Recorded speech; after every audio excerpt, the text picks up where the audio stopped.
Okay, so I think it has begun. Thank you so much for joining me today, Leslie. Yeah, so this is the very first official episode of the Lost and Found podcast. So thank you for being my first ever guest. I really appreciate it. You were actually the first one who responded to me. I sent out a whole bunch of emails to different people, and you like responded right away. I'm honored, Justine. So yeah, I thought we could start off first by talking about how we actually got to know each other. So it's very briefly. I was in one of your classes for the New York Botanical Garden uh, certificate program, and ooh, I don't know if that was on my end. Okay. And Oh. Yeah, so I took one of your classes and instantly I could tell, how invested and like passionate you were about what you do and stuff. Not only teaching, but also, just like horticulture and all that stuff. So I thought that maybe I could ask you to talk a little bit about what you do. You can mention all the things that you've done and stuff like that, but your overall kind of, I guess, yeah, what you do right now. well, right now, I teach several classes at the New York Botanical Garden, all of them on Zoom. So I'm teaching Introduction to Plant Science. I'm teaching plant morphology for botanical artists. And then I think I'll be teaching plant diversity. Um, but I started at the Botanical Garden after I retired from teaching middle school science for many years. And I had always, my two gods are science and art. I just love them. And I see connections between them everywhere. Mhm. I see that, the beauty of living things and the miracle of living things. So when I retired from teaching middle school, I decided I wanted to learn how to draw Mhm. and paint flowers and plants and animals. So I enrolled in the certificate program for botanical illustration at the New York Botanical Garden. And I'd been there maybe a year taking different classes when one of the teachers, Dick Rao, who at that point was probably in his early 90s, um, didn't want to teach plant morphology for botanical artists in Midtown in the city because he lived in Connecticut. Mhm. And so they were looking for someone to teach that, and they knew I had a science background. And so they asked me to teach it, and I said, wow, great. And so I became an instructor at the garden in person. And then I taught some other things. I taught a class about the birds of New York City. And then they asked me to teach Introduction to Plant Science. And then the pandemic happened, and everything went online Mhm. with the invention of Zoom. Love Mhm. teaching on Zoom. I love teaching in my own home, and I feel it's a much more intimate relationship with my students. We can all see each other and share things. Um, and so that's what I'm doing now. And Mhm. let's see, what else am I doing? I have a few books published about the natural world of New York City, and I just finished my fifth called River, Wow. Living on the Hudson: A Natural History. Because for almost 40 years, my husband and I and our son was born there, lived on a houseboat on the Oh, Hudson wow. River. Oh, you didn't know that? No, I don't think I knew that, no. So we lived at the 79th Street Boat Basin. Hmm. I moved there in 1975 as a young single woman. I met my husband there, who lived on the boat next door. Aw. Then we had our baby, Jonah, and he was born in 1980. And then we lived there until we were in our late 60s when I needed to be on terra firma. The rocking, my balance started going a little bit off, and the rocking of the boat wasn't great. Mhm. And so then we moved to land. Um, Wow. But it's because of living on the river that and nature has always been so important to me. So Mhm. living on the Hudson and having, the Upper West Side right there, Mhm. which is where I was born, was heaven for me, Yeah. and it inspired me to become a naturalist, um, to become a teacher of science, and to become an author on field guides to the natural world of New York City. Mhm. Wow. That's amazing. Yeah, I don't think I knew that you lived on a boat. Wow, that's really that's something. So yeah, so I was wondering, so this is obviously a podcast about, kind of trying to pursue your interests and stuff, and like, it's clear that you are very, very passionate about all this stuff. So I was wondering, what your earliest memory was about this passion, about this interest. If you can name a specific memory, or if you just kind of always gravitated towards nature and art and all that. Oh, well, when I was 4, we moved we'd been living in Riverdale after I was born. Um, I was born on West 73rd Street at the end of World War II. And then, and then we got an apartment in Riverdale where I lived for 4 years. I don't have many memories of that.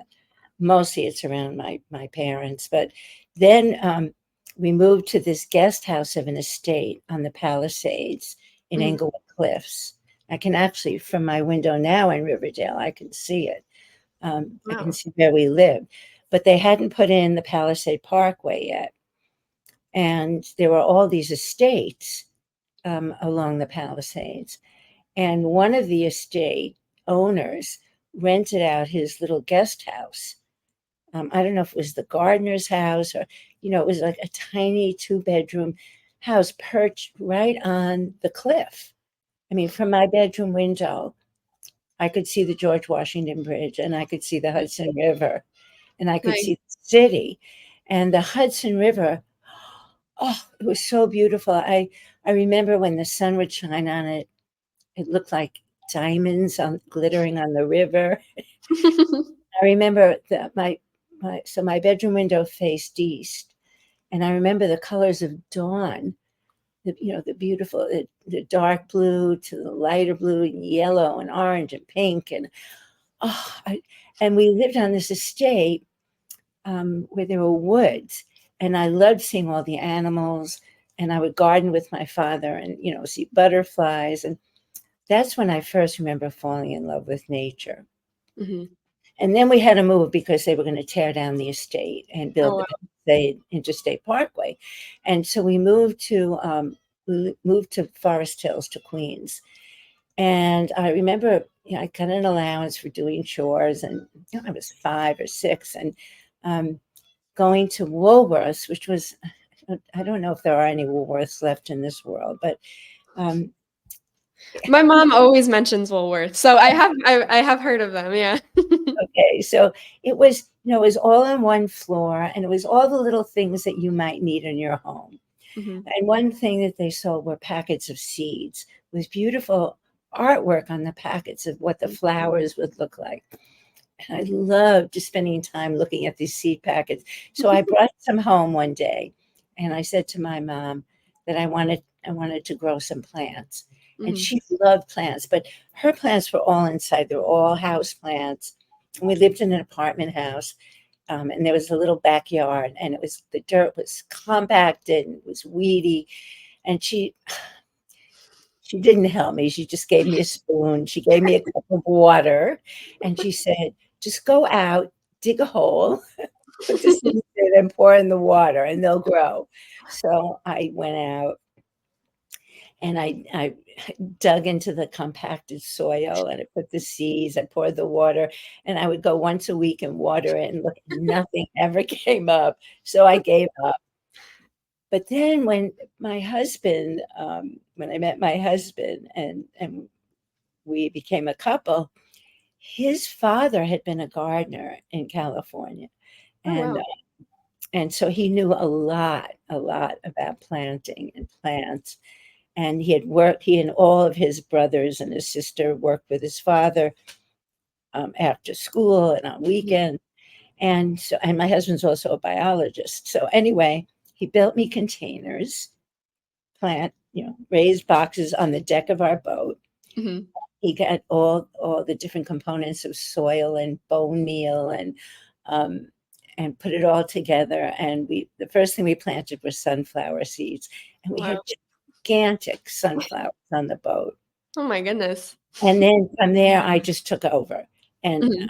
I planted everything, and beautiful flowers and climbing vines, and um, back then, a lot of people had gardens on their boats, or they had gardens on the dock. They had planters on the docks, Mhm. and the whole boat basin would be in bloom in the summer. But Wow. anyway, that's the story of how I started, falling in love with plants, and um, That sounds amazing. If you have any photos or anything like that, I'd love to see them because I could only imagine. tons of photos, tons of photos. And I had to put them together for my book on the Hudson, so I have Mhm. them. I have easy access to them now. Mhm. Wow. That sounds so magical. That's I don't know, it just sounds like it's out of a Right. storybook. It was magical. Mhm. So again, clearly, this is your passion and stuff. And so a question that kind of comes into mind a lot of times when thinking about, for anybody of any age, we're always asked like, oh, what do you want to be when you grow up and stuff like that. And kids say like, astronaut or maybe veterinarian or whatever because that's stuff that they're interested in. And then at a certain point, maybe reality kind of starts to set in and you know other people tell you, oh no, you should go into the things with huge paychecks or this or that and stuff like that. And so then maybe our passions and interests kind of start to get lost. um, and I feel like that kind of is the case with a lot of people that I've come across is that they're in these jobs that maybe they're okay with, they can deal with them and stuff. But they don't really feel passionate about them. So I'm wondering what your thoughts are on following your passions to create a career. Do you think that passion and purpose possibly are intertwined? Do you think that it's a good idea for everyone to follow their What do you passion? mean by passion and purpose? So passion meaning like, your interest in something that you really love, Right. and purpose sometimes I think can be combined with that as in like, "Oh, what's my purpose in life? Is it to, help people? Is it to, discover the cure for something?" Something like that. So I'm wondering if you think that they're the same thing, if they're the same thing to you, and if you think that Interesting. people should kind of gravitate towards following both of those or maybe not? Well, I'm a very late bloomer. It wasn't until, I guess,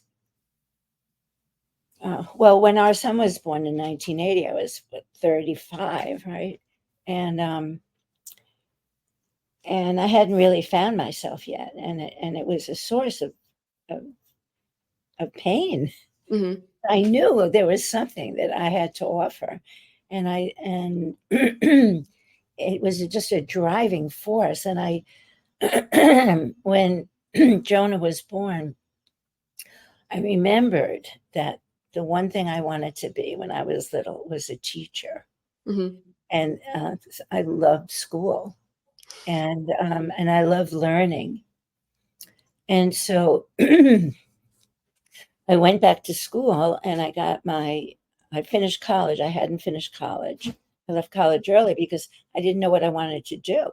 Yeah. I left college in the middle of my junior year, and in the early 1960s. And then, so when Jonah was born, I knew what I wanted to do, that I wanted to be with children, and that I wanted to teach and spend my days with children. So I went back to school and I finished my bachelor's. And then I went to Bank Street College of Education and got a master's in early childhood education. Mhm. And then I started teaching at the 92nd Street Y Nursery School. And then I taught at the Heschel School for a year because the head of the 92nd Street Y Nursery School, Rowana Sharofsky, got a job as the head of Heschel and brought me with her. And then I left there and I went to the Calhoun School on West 74th Street. I mean, everything was in walking distance. Well, the Y was, a bus ride across town. Mhm. But oh, I loved it, loved it, loved it. And so I did that for 10 years. And then I realized that I was always bringing animals and plants and seeds into Mhm. the classroom. And I was always taking my student, Calhoun, it was so easy to take my students either Central Park or Riverside Park Mhm. and, collect seeds and germinate them and grow a whole vegetable garden in our classroom. And then I thought, wow, I really want to teach science. So I loved animals, and I had so many animals in my classroom then. So I went back to school and got my doctorate in science education at Teachers College at Columbia. And then I got a job as a middle school science teacher um, in Englewood, New Jersey. So it's like full circle Yeah. uh, at this wonderful school, the Elizabeth Morrow School. And it was 14 acres, and they had a garden. They had a vegetable garden. They had a stream. They built a special room for me. They built a room with like a greenhouse and with a pond. I helped design it. Wow. And at one point, I had 70 animals in my classroom because I was teaching evolution of vertebrate animals. Mhm. And so I decided to collect them. I had fish, amphibians, reptiles, birds, and mammals. And mostly they were pets that people didn't want anymore. So Wow. I had an African gray parrot, and I had a cockatiel, and I had um, 5 different kinds of snakes, and turtles, and tortoises. And I had a ferret named Beyonce by her owner, and and I had chinchillas who gave birth. So I had baby chinchillas. I had rabbits. I had a rabbit who was rescued from someone's garage, and it turned out she was pregnant and gave birth in the classroom to these Oh my baby god. bunnies. Um, it was just, oh, and then they let me bring my dog to school. So it was just wonderful experience. Oh, and I got to teach about the Hudson River, and I would bring Mhm. my children down to the Englewood Boat Basin, and we'd go seining in the river and explore all the fish and the crabs and the shrimp, and so it was a really wonderful time. Mhm. Wow. Yeah, again, that sounds like, out of a storybook. That's amazing. Um, so I was wondering, it does seem like, your passions and stuff sort of came back around, but you mentioned that at one point it was a source of pain for you to, feel like you knew that you could do something else, but you just couldn't really figure it out. I think that's definitely a common struggle. I know that I've definitely felt that. So I'm wondering kind of how you dealt with it, if you remember any specific instances or anything that you tried to do at that time to like try to Yeah, find yourself. I do. Yeah. When my son was about 2 or 3, so 1982 and 1983, I was walking our dogs around the ball field in Riverside Park next to the boat basin. And every morning, my neighbor Werner Burer, who had an 80-year-old parrot named Bobo, would give me leftover seed because Bobo was a picky eater. And I would walk around the ball field and I'd throw the seed out. And I didn't know the names of any of the birds except, pigeons and sparrows. Mhm. And birds started coming and eating the seed. And one day, this beautiful little bird, um, about, I don't know, about this big, maybe 7 inches, with a red crest and a red beak and kind of a brown body, started following me. She was just beautiful, and she would follow me. I would walk the dogs in the morning and the afternoon, and my husband Jim would walk them at night. And so she followed me every day in the morning walks and the afternoon walks for 3 years. Wow. She would sit on the railing, and if she knew where my boat was, I guess she would watch me go home, and she would sit on the railing at sunup and call, "Zip, zip, zip," which is the cardinal's call, Mhm. and, I would bring food out to her, and then one day I was coming home from the 92nd Street Y, and it was a blizzard, and we all left school early, and as I rounded the traffic circle on my way to the boat, she flew out of the storm. She Mm. flew out on the West Side Highway, to me. And, I went home and I got seeds. And but then I was buying bags and bags of sunflower seeds. And Mhm. I moved the snow away from the base of a tree. And all these birds came down with her and ate. About a week into her first visit, I borrowed a field guide to birds, to North American birds, from a friend. I had never heard of field guides. I didn't own any. And I identified her as a northern cardinal, a Mhm. female cardinal. And then I thought, wow, I can learn the names of everything around me just by using field guides. So I became obsessed, and I started taking classes at the Museum of Natural History, um, or taking classes with the Audubon Society or Mhm. the Gardens Club, and learning about um, the trees and the fish that swam by and all the plants. It was very important for me to not only learn the names, but like the natural history of all these living things around me. And I Mhm. started posting photos and text about these plants and animals on the gates of the boat basin, so Mm. that passersby could learn about them too, right? Wow. And then, so this was in, I don't know, the late 80s, maybe. One of my neighbors um, decided to create a website about the Upper West Side, and he devoted a page of the website to my work, and we called it the City Naturalist. Mm. And then, I don't know, about 5 or 10 years later, this editor at Johns Hopkins University Press had thought it would be good to find someone to write a book about the natural world of New York City. And so he did a search, an internet search, and my name popped up right away with the City Naturalist, right? So out Wow. of the blue, he emailed me and said, "Might you be interested in writing a book?" And I've always wanted to write a book. I mean, that's the other thing I wanted to be, was a writer when I was a little girl. I was Mhm. always writing poetry and little stories, and so that was the beginning of my life as an author. Mhm. And I did 4 books with them, with Johns Hopkins, and now this book is with Cornell University Press, the book on the Hudson. Mhm. So So that's it's another purpose and another passion. yeah, and it seems like all of these, you know, passions, I guess, of yours, you always had them, but maybe they didn't how do I say this? I guess they kind of just came to you, right? Because you know, you were keeping an open mind and, you know, an open heart in a way too.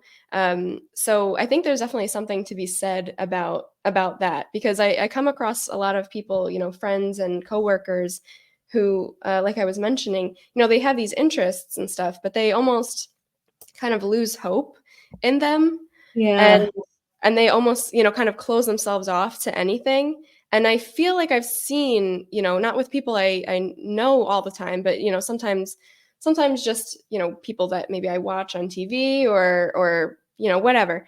And now you, it seems like as well. It seems like, you know, we kind of all go through stuff like that, but then the people who keep that open mind and they don't let themselves lose their hope, it almost seems like things kind of work out, you know, in their favor. Would you say that that's true? That, you know, It's keeping that open mind. absolutely true. Yeah. Keeping an open mind and just letting your creativity flow. I mean, the idea of putting photographs on the gates of the boat basin came to me in the middle of the night. Mhm. I just woke up with it. It wasn't a dream. I just woke up with this idea, like, oh, I could help teach other people about what's around, open their eyes. Because Mhm. I'll tell you that learning about um, the natural world gives me the greatest joy. Mhm. And so I guess if people can find out what their greatest joy is and then find a way to share it, Mhm. that is where all my ideas have come from, Yeah. is finding a way to share what gives me joy. And it's interesting, I haven't thought of this before, but once you find ways to share it, then people say, "Hey, I'd love to be part of that," or "I'd Mhm. love to help you." Um, and and so you make all these connections and you start to network, and Mhm. you find that people love sharing your ideas or sharing what gives you joy. Mhm. I mean, it's really something because yeah, I think that a lot of people have little ideas sometimes, from time to time, they'll think of something that they're like, "Oh, this would be a great idea." But then, in a couple hours or the next day, they're like, "Never mind, I can't do that." It Yeah, would never work. yeah, So, they stop themselves. yeah, what do you think is the difference between, you who had these ideas and you didn't stop yourself and people who let that voice in their head tell them no? I don't know. I'm just optimistic. I Mhm. just can't help it. I can't help it. I've always been optimistic, and I don't know where that comes from. I don't know if it comes from the way you're treated by your family or the time you're born in or just sheer luck or it's genetics. I have no idea. Mhm. But if you're an optimistic person, you're very fortunate. I mean, even you coming up with this idea to do this podcast and find out what drives people um, to find their passion and make their contribution to the world. Mhm. I don't know anyone else who's done that, so bravo. Thank you. But I Yeah. mean, even for me, I like, even the past couple days, I'm like, "Why am I doing this? This is so silly." Like, no, People, everyone who's saying yes is probably just, they're just, doing it to be nice. Like, these are the thoughts that, go through people's heads, and I think a lot of times people do listen to those thoughts. And definitely had times in my life where I've had thoughts and I have listened to those no, don't do it, protect yourself kind of thoughts. But I've been trying more and more to kind of ignore that because I know that that's not helpful at all. Like it's part of your brain, I think, that does want to protect you, but it's protecting you from something that is not actually harmful, you know. yeah, I don't know where it comes from. I don't know if it's just a little kid in us who are we're always put down by parents. Don't do that. It's dangerous. Don't try that. I Mhm. was listening to Kamala Harris the other night when she was talking about her parents, and her mother would say, "Stay close. Don't go far away." And her father would say, "Run, Kamala, run."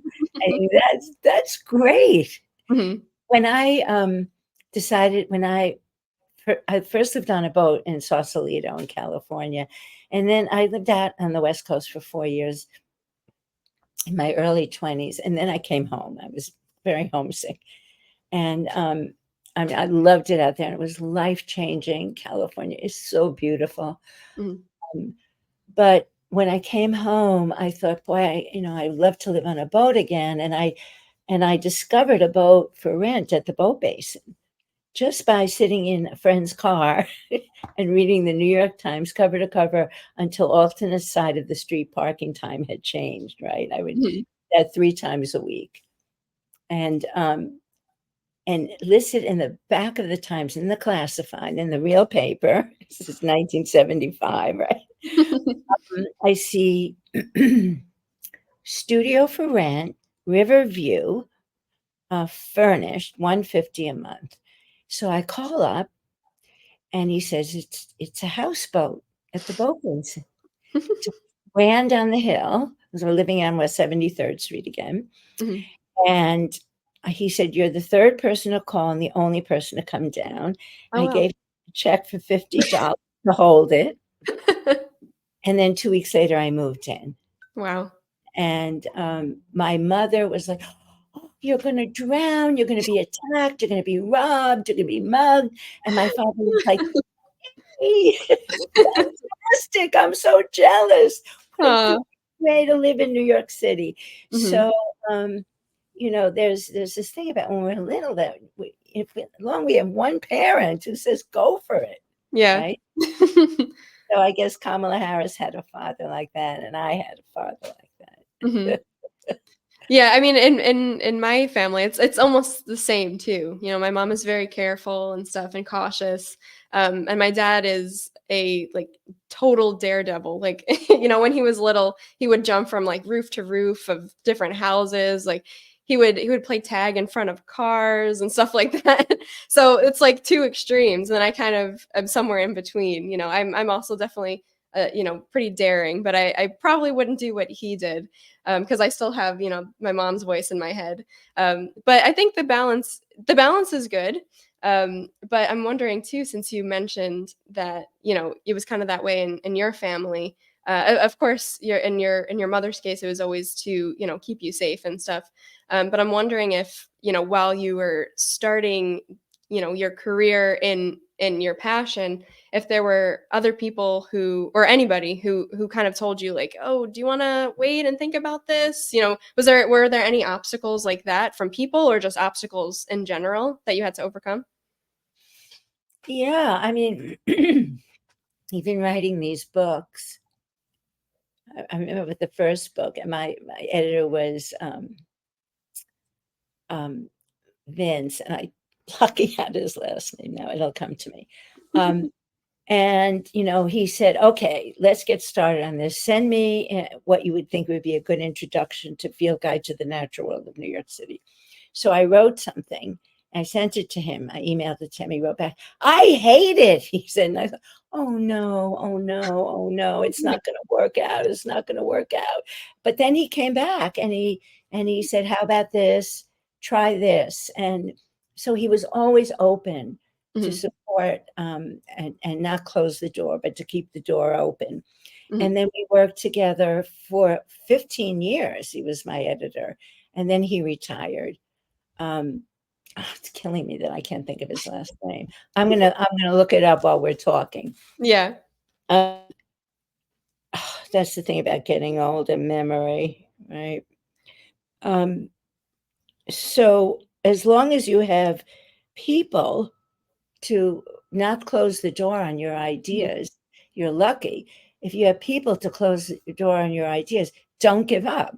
Because Yeah. then when he retired, and I wanted to write the book about the Hudson, the woman who took his place at Johns Hopkins said, "We're not interested." And so Wow. I reached out to an editor at Cornell University Press. So that's the thing. You cannot give up. Mhm. Uh, you have to keep trying. And Yeah. sometimes it takes years, and so I guess it just has to do with with your optimistic side is Yeah. to give up. Yeah. I mean, because that makes me think about how, you know, sometimes and I'll feel this way sometimes. Like, honestly, even today, just now when I had computer troubles and stuff, I was like, maybe this is a sign, like, this is a sign that I shouldn't do this and stuff. But I Oh, feel like that does happen a lot. You know, people kind of they like we were saying, they have these fears, and maybe it's like their parents' voices in their heads, or maybe it's other people who told them, you know, "Oh, no, we're not interested," you know. But I think that it is definitely hard to overcome these voices and stuff. But very hard, very yeah, depressing, and it makes you so it hurts you yeah, inside. Um, and then, but then you just I don't know um, how people find the strength to go on, but mhm, it's just you have to, yeah, and then you mhm, feel so good inside that you're making your contribution. mhm, I mean, I feel like with this book on the Hudson, I'm having all kinds of doubts about it. Like, it's probably not that good, and people probably won't like it. Um, I know that people are so interested in what it was like to live on a boat on the yeah, Hudson River, but it's also about the history of the river itself and the first peoples who lived along it, the Lenape, and then mhm, about the animals that live in it, the fish that migrate through, the invertebrates that live in it. Um, so it's about so much more than the boat basin. It was part memoir and part history, but mhm, I'm always having self doubts about it. And I realized this morning, well, I had doubts about all my other books too. And then when I look at my other books, I think, Well, it's not bad, and Mhm. it's helping open people's eyes to what is here. Yeah. Yeah.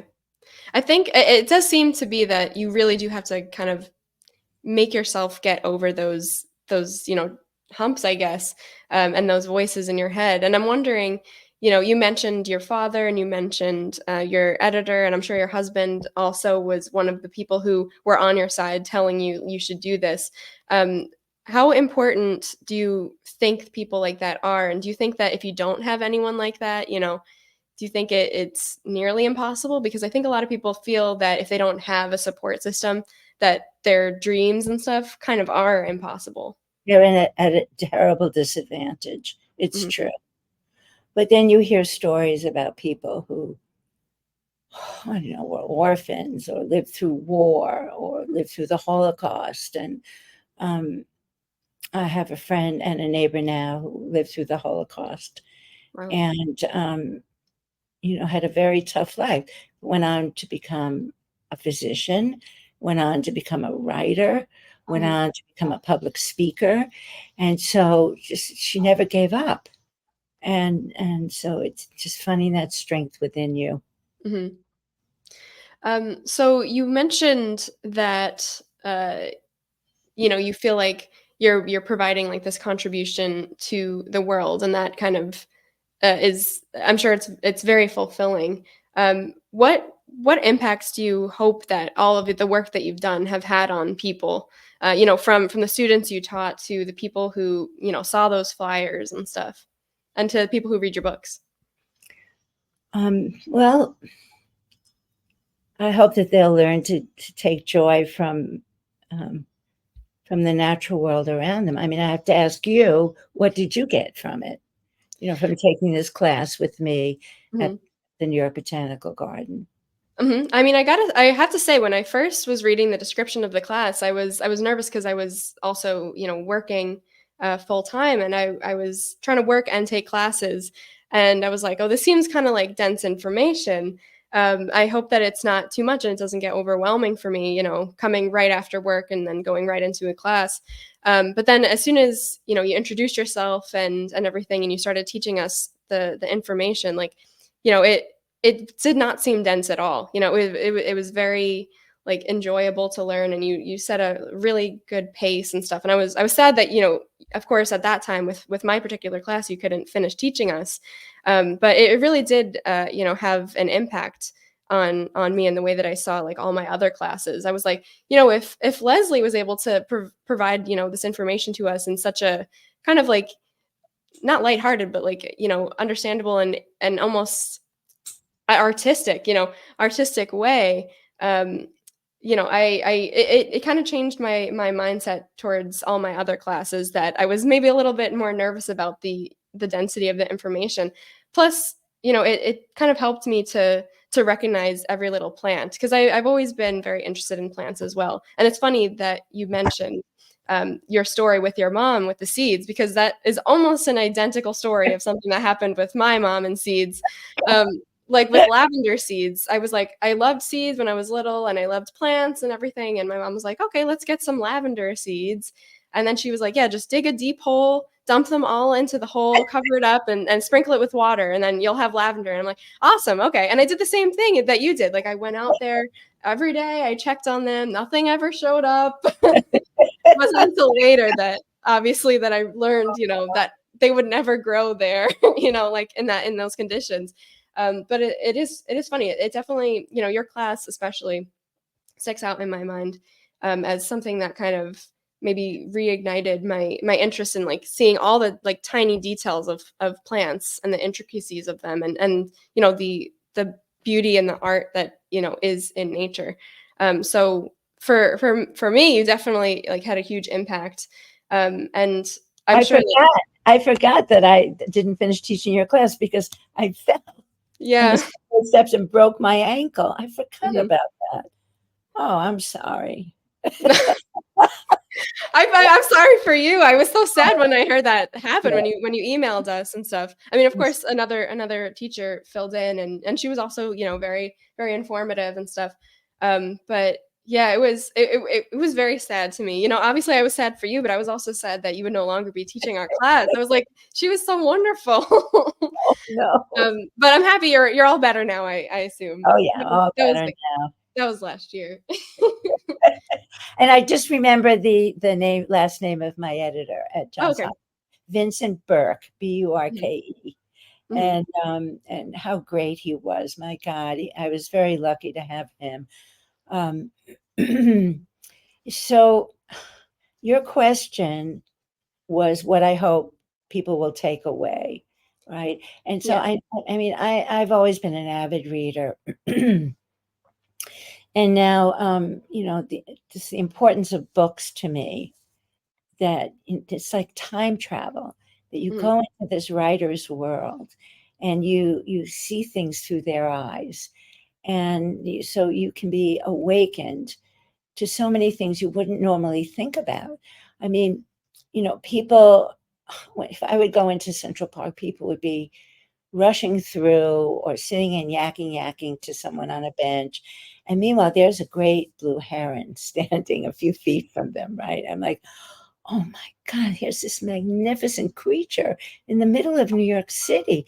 They don't even see it, right? If they would see it, they would be transported. mhm, And so that's what I hope to do with my books. It just mhm, open people's eyes yeah, to the miracle of all these animals and plants. I mean, in studying about plants, every time I teach, I learn something new. So I've been thinking a lot and looking and reading a lot about orchids. And orchid flowers are these great mimics. And so there's an orchid that has a flower that looks just like a female wasp. hmm, It's hairy in the way, has the same colors, has the same designs as this female wasp. Not mhm. only that, it produces the pheromones of the female wasp, the Wow. same chemicals, the same scent, the same attractant to bring in the male and Mhm, think that he's copulating with a female, right? But mainly, well, what he's doing is pollinating the flower. mhm, And so these plants, I mean, they are way beyond what we can do. And I was talking about that in this one class recently, and one of my students said, well, they've been around for over 100 million years. And she's right. mhm, yeah. We We've had all haven't. that time, yeah. I just hope. I mean, I don't know if we'll be worthy of being around that long if we don't start to take better care of our planet. Mhm, Uh, but I'm just blown away by these plants. Absolutely. It's mind boggling. mhm. So now that you bring up, taking care of the earth and stuff, that's obviously a very, very hot topic nowadays, with climate change and all of that stuff. So I'm curious if any of your work, I assume that, your work as a naturalist and stuff probably has a lot to do with that. But I was wondering if you could speak on your thoughts of all that's going on with the environment. Well, in writing about the Hudson and living on the Hudson, I mean, when I moved down to the river in 1975, every toilet on the west side from the village up to Inwood, northern Manhattan, Mhm. every time you flush, it emptied into the Hudson River. Wow. The Hudson River was a sewer. Mm, Um, and then with the Clean Water Act and the Clean Air Act and the Environmental Protection Agency being created, with this legislation, every city had to, every place had to build a sewage treatment plant. And so the North River Sewage Treatment Plant was built. And I think it went online, and I think they started building it in the 80s. And then mm, it went online, it started operating in the early 90s. And the river started cleaning up. I mean, when I first moved there in the summer, in the hot summer months, when it would be low tide, because the river it's a tidal river, and mhm, so at high tide, water comes in from the ocean, the Atlantic Ocean, and at low tide, it pulled back out, and we'd be sitting on the muck, and it would stink. I Mm. mean, it it would stink like a sewer. And but then it cleaned up. Oh, Mhm. and not only that, it became so polluted. Um, well, the before the Industrial Revolution, before all the millions of people moved to the city, um, there was the largest population of oysters Mm. in New York City than any place in the world. Hundreds and hundreds and hundreds of acres of oysters that Mhm. filtered the river and cleaned the river, and people ate them by the billions and ate them and then polluted the water where they lived, and so there were no more oysters filtering the Yeah. water. Um, and then so the river started cleaning up, and all the fish that the native fish that would migrate in every spring left because Mhm. it was so polluted. And not only that, all the all the toxins and chemicals that were poured in by the industry up and down the river. I mean, General Electric putting tons of PCBs, and then there was a General Motors car plant in Tarrytown on the river that painted the cars, and then any extra paint they would put into the Hudson. So Oh you my could god. tell the color of the river, what color cars they were painting that day. Wow. So after the Clean Water Act, all of that had to stop. Otherwise, well, and they were fined billions of dollars, Mhm. and they could go to jail if they didn't, right? There was a birth of the environmental movement in New York State, where the Hudson River Fishermen's Association sued to clean up the river. And then all these other groups, Scenic Hudson, joined in to protect the river. And oh boy, it's made a huge difference. You can swim in the river now. Mhm. I started swimming in the river in 1998. And I would test it. I would tested for bacteria before I'd swim. And Mhm. I would swim when the tide was coming in from the ocean.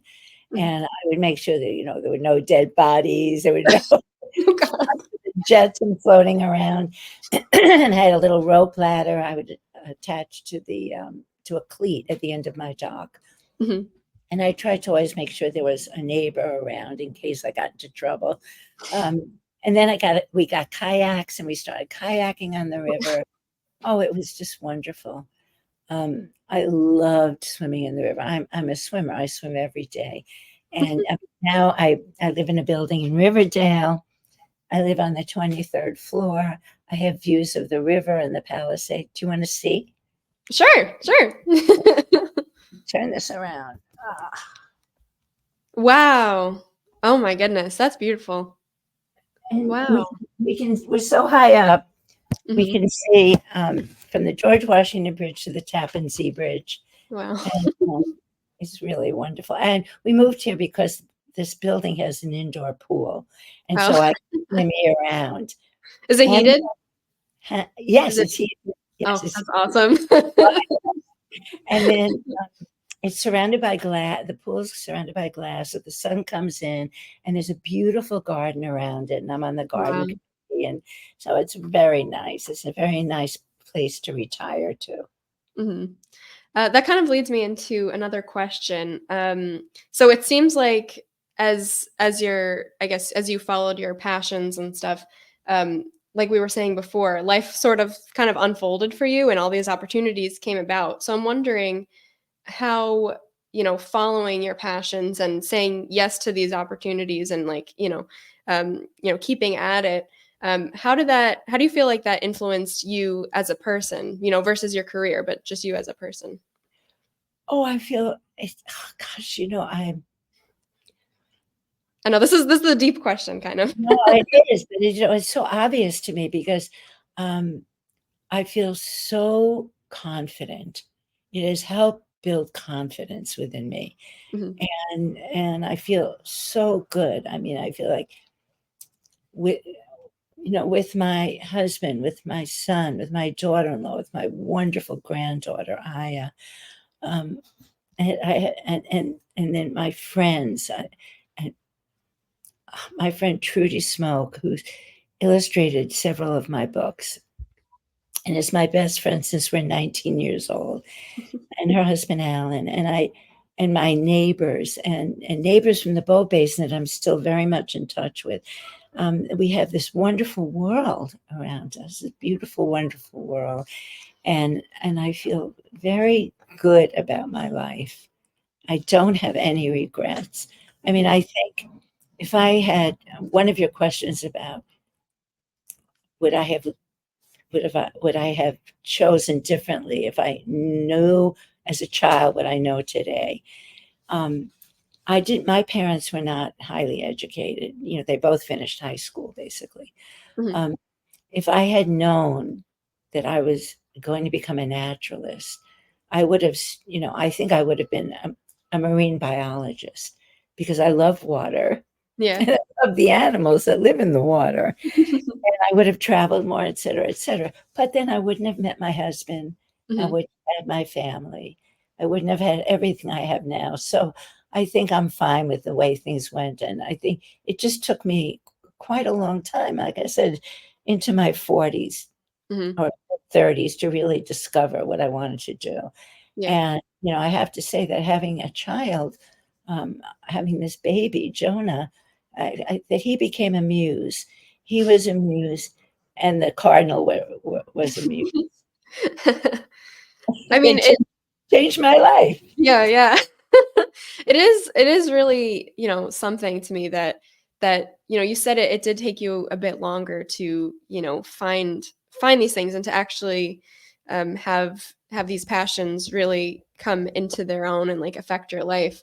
Um, do you think that maybe young people nowadays, including me, I know that I'm probably in this category because I think that I've definitely experienced times where I'm like, I feel like I'm behind in a way, if I haven't totally figured out what I want to do. I see friends becoming, doctors or friends, becoming lawyers and stuff like that, and I'm like, I'm still kind of trying to figure it out, and it's amazing to me that you said that it took you into your 30s, 40s, but I think that a lot of people at a certain age, even if it is once you are maybe once you hit 30 or something like that, people are like, well, that's it. I'm going to give up. I tried it.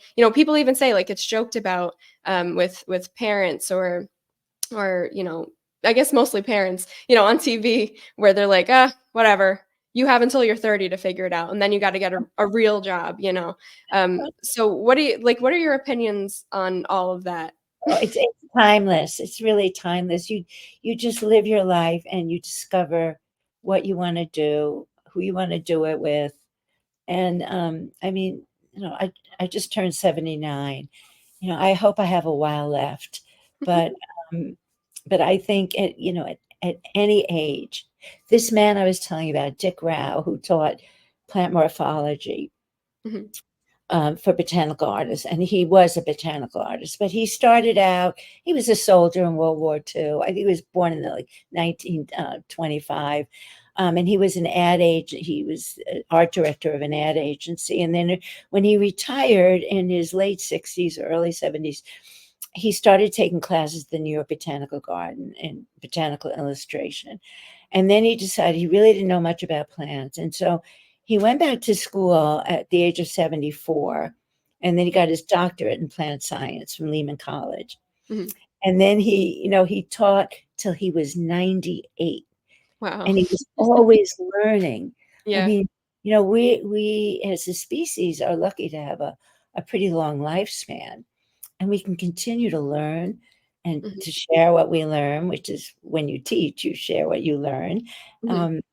um, with other people that you love and with your students. So 30 should not be the cutoff. My God, I moved to the Bow Basin when I was 30, and that completely changed my life in Mhm, every possible way. Meeting my husband, having our son, discovering that I'm a naturalist, that's where my intelligence really shines. Um, so that all happened after I was 30. mhm. How old are you? I'm 25. I'm almost 26. You're a baby. How could you give yourself a hard time? And look what you're doing with this podcast. It's great. Thank Brilliant. thank you. Thank you so Absolutely. much. You're welcome. It's funny because it's I feel like I know I've kind of mentioned it before, but I don't know. I tend to believe in, kind of are things that are meant to be sort of happen, as they're meant to. Um, but sometimes I've definitely been known to try to maybe force them or rush them in a way. And with this podcast, I was just outside, kind of, relaxing, like looking at the trees and just, looking at the clouds and the wind and, going through the trees and all that stuff. And I was like, oh, this is nice. And then I thought back to somebody, one of my friends who, you know, kind of I think is also struggling and doesn't really enjoy, what they're doing. And I was thinking to myself, I wish that there was some way that I could help, I guess, because I definitely have felt that too. And like I said, I've come across so many people, like in all of my jobs, pretty much, where I feel like they've kind of lost hope in a way, and they sort of are just, trudging through it and just almost like zoning out in a way, like just kind of going through their life and being like, okay, well, just got to get through work, just got to get through this day, and then finally I can have a couple hours to myself, and well, then I got to start it all over again. And I used to do that in school, actually. Like I loved learning, but I didn't love school because tests and all that homework, it just like gave me so much anxiety. So Mm, I tried to kind of rush time in a way, but I tried after I was done with college, I tried to force myself to not be that way, but I still see that there are people who are like that. And so when I was outside, I started thinking about that. And then oddly enough, then I saw a dragonfly. And this sounds like it sounds made up in a way, but so I saw a dragonfly and I was like, I wonder what, I guess not mythologically, but I guess I wonder what legends there are that are surrounding dragonflies because I was kind of curious. And it basically, in my quick Google search, it said, I think one of the descriptions was like having an open mindset and like being open to change and stuff. And that was like one of the symbolic meanings of the dragonfly. And I'm like, huh, well, this seems kind of like it's meant to be. Maybe I'll try to do this as a see? podcast.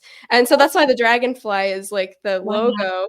Wow. Um, but yeah, so it's funny, and like I said before, I definitely have had so many times. Like I just came back from a little vacation, and I was like, "What am I doing? Why am I doing this?" And so it almost, because you start to kind of get in your own head and feel like what you're doing is doesn't really make sense and no one's going to care and all of this kind of stuff, so like why am I even wasting my time? It starts to feel like that. And so yeah, it's definitely hard, and I think it is true that you need at least like one person in your life who kind of tells you no, don't listen to that no voice, listen to the yes voice. I think that is definitely very helpful. But yeah, that was kind of the idea that I had to Well, like the dragonfly is your muse, and it's right? funny because there's dragonflies just like hovering around Yeah. outside a lot of the time during like 4 or 5 p.m. or something like that. And yeah, it's funny they were just there. And it is about change because look at the dragonfly starts off as an egg in the water. It starts off as an aquatic invertebrate, an aquatic insect. Mhm, And then it completely changes and it becomes a winged insect of the air. So it mhm, lives in two different worlds. And I mean, even more than, let's say, frogs or salamanders that mhm, need to go back to the water to lay eggs, that need to keep their skin moist. The dragonfly is then a creature of the air. mhm. Um, and so it goes through this incredible metamorphosis or transformation. And so it's a wonderful muse for you. And what you're doing here is you'll be teaching people how other people think and how they've lived their lives and open up all kinds of possibilities for other people. So it's wonderful. Mhm. That was kind of the idea, and once I saw the dragonfly and decided to look up, the meaning behind it symbolically, and I saw that it kind of meshed with this idea that I had come up with, I was like, "Okay, I feel like I have to do this now," I feel like it's kind of a sign in a way. It's a sign. Um, yeah, So that kind of leads me to another question about, do you feel like, in your opinion, because I think this is definitely a maybe not a hot button issue exactly, but I think that it could be very divisive. But I'm wondering your thoughts on people following their passions, and if everybody should do this, or if, if they have the means, of course, because of course there's a lot of people who would love to, but they just don't have the means at that point in their life. Maybe they're raising a family and they just can't, so I'm talking about people who at this point they can, like, they have that option, because I know there's a lot of people who don't have that option, at certain points. So I'm wondering what your I guess, opinion is on that. I'm sorry, what's the question? Sorry. Your opinion on your opinion on if people should, if everybody, if they have the option, I guess, should try to follow something that they're Course, passionate about. of course, of Mhm, course, of course. And even if you don't have the option, I mean, unless you're living in a war-torn zone, mhm, if you're living in Ukraine or if you're living in Gaza, I mean, where you have no options, but all you need to do is survive day to day. yeah, That's different. yeah, yeah, But there are always options, because even if you're raising a family, and you're at home, and when your kids are asleep, you know, there's time to do things. I mean, I was teaching full time and getting my doctorate, and I remember I never felt burdened because I loved doing everything I was doing. So as long as you love what you're doing, it's not a burden. And I think, you should definitely follow your passion, follow your dreams. mhm. So I have a couple more questions. I know we hit the hour mark. Is it okay if I ask That's a few fine. more I'm questions? good. Okay. So I'm also wondering, for your own life, obviously you've done a lot of things, and you've done a variety of different things. So I'm wondering, what your future goals are, whether that's for life or for work, or both combined. Oh, well, let's see. So I still have some work to do on this book, but mostly it's out of my hands now, so I don't have to think about that. I still love teaching at the garden. Hmm. Um, I don't know. I mean, I think my happy day is, I wake up and I read whatever book I'm reading, and I swim in the afternoon.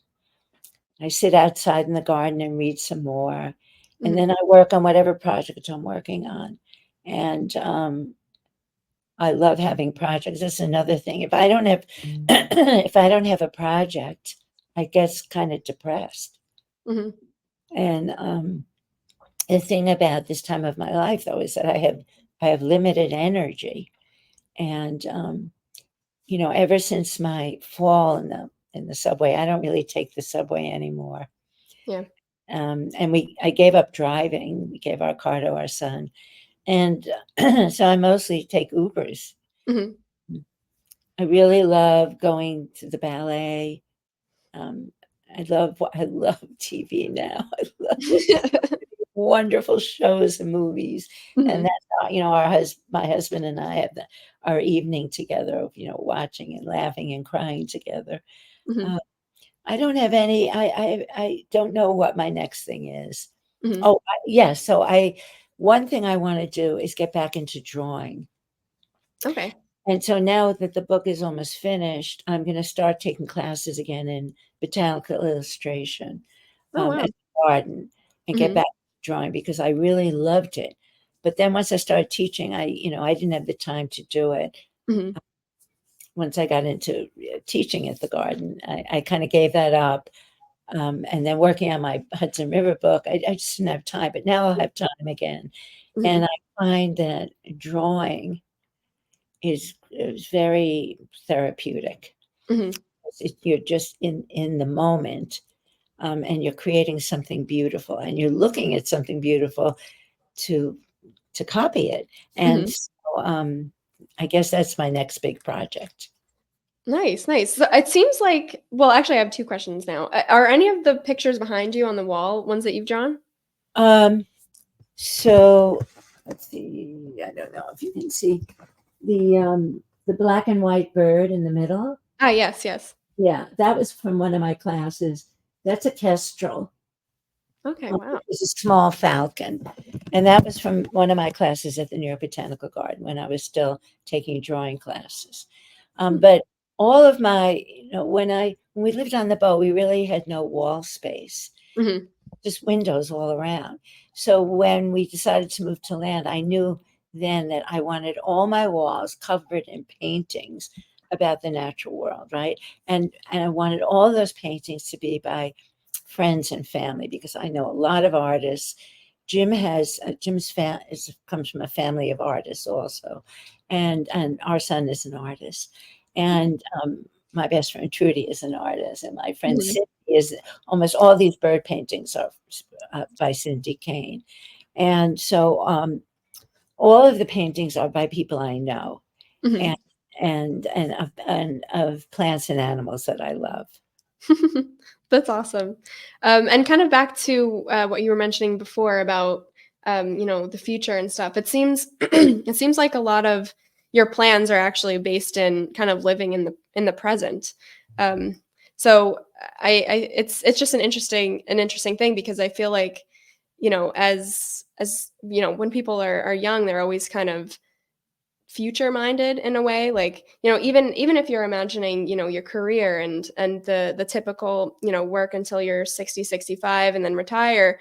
It's all future based, but it seems like maybe the key is really to just kind of live in the present. And it seems like even with your career and it kind of blossoming into all of these different things, it really was based on you living in the present. So I think there's definitely something to be said about that. Absolutely, I never thought of that before, and that's what gives you so much joy when you're Mhm. living in the present. Yeah. If you're living in the past or you're living in the future, you're not in the present, and the Yeah. present is where everything's What's happening. happening. Yeah. Yeah. And there's so much beauty and learning to take place in the present, and Mhm. sharing, being with the people you love in the places that you love. And just like you said, sitting outside and watching a dragonfly and being in the present rather than being filled with anxiety, being, "Oh, what am I going to do? Or what did I do in the past that gave me so much pain?" And um, so I think you're absolutely right, Justine. That's brilliant. I mean, it's definitely a struggle. I think for me, I've always tended to live in the future a bit, and that's why a lot of different things give me anxiety. Thinking about the future and like, will everything work out and this and that. But I do know some people who tend to kind of be the opposite, and they live in the past. And like you were saying, they think about, I wish I didn't do that. I wish I didn't say that. This person probably thinks this of me because I said this way instead of that way. And it's like it's almost a curse in a way, because I know that these things are meant to, living in the past or thinking about the past, I would think is meant to help us learn from mistakes. And then thinking about the future is meant to protect us from danger, but in a way they both kind of also prevent you from living, which it's interesting, and it's difficult to kind of realize that and to try to live in the present. Yeah. um, And the thing is, of course, it's unavoidable mhm, because you and it's unavoidable, and it's also helpful. As you said, you learn, you think about something that you did that makes you cringe, but mhm. then I'm not going to do that again. I'll Yeah. never do that again, and you don't. Thinking about the future, your dreams of what you would like. I mean, I remember by the time I was in high school, I didn't like school anymore. I Yeah. loved oh, I remember just daydreaming, looking out the window and Mhm, imagining my future, imagining falling in love, imagining being in beautiful places, imagining being famous, imagining all these things. Um, but so that those daydreams can guide you too. mhm. That's okay. But once you hit almost 80, you know, I I don't know if I'll ever travel again. I didn't travel much in my life, and I really want to go to Venice. Oh my God, Yeah. I just see myself there. I think I would have been very happy living in Venice just because it's a city on water, On the right? water, yeah, yeah. It's perfect for you, it seems. But that's okay. It's all right. I read a lot of books about Venice, and about people who lived in Venice and about the history of Venice. And but I probably won't go there because I don't know if I have the energy to get on a plane and travel that many hours. I mean, our last Yeah. big trip was to Japan. My husband Wow. is Japanese American, and he and I and our son and daughter-in-law and our granddaughter flew there before the pandemic, the year before the pandemic. Mhm. And we went to this mountain village where his family was from. And we saw his ancestral home, which Wow. is enormous tile roofed farmhouse where his grandfather and his great uncles had a mill. They were builders, they were carpenters, and they built Buddhist temples. And Wow. so the history of his family is so rich. Mm. Um, and and that was a wonderful, wonderful trip of a lifetime. So Mhm. I've been living in the present for a long time, but now even more, Mhm. and that's okay. That's Yeah. I'm not dreaming about those really about anything anymore. Mhm. In a way that, I feel like that could also be kind of relaxing because it really does let you truly focus on what is happening now. Um, so I do have one more question, Okay. and we've kind of touched on this a bit. So I'm wondering, for those people out there who, maybe one day will listen to this or whomever it might be, um, people who find themselves kind of like feeling lost, what advice might you give to them that maybe you wish that at one point in your life somebody had told you, but you had to learn kind of the hard way. So what advice maybe would you give those people? Yeah. So when you feel lost, you think like nothing is ever going to change. But just know that change happens all the time, whether you want it or not. Um, and that you can guide those changes. You can make a decision to work at something, to choose a different career, to to educate yourself, take classes, um, or you can travel to places you want to learn about. That it's all up to you. Mhm. I mean, unless you're living, at a time of terrible of a plague or terrible illness or poverty or war, and God forbid, Yeah. unless you're living in to a period like that, you have so many options and Mhm. not to give up. But yeah, so I guess that about wraps it up. Thank Wonderful. you so much for being my first ever guest and for Oh for my God, dealing with I've enjoyed it. I've enjoyed yeah. it so much. It's been an honor. Thank you. I know we had some troubles in the beginning with my audio, but I'm happy that it worked out. Me Okay, too. so thank you so much. I hope you have a All wonderful rest of your day. right. You too, Justine. I'll talk to you later. Sure. Bye. Bye.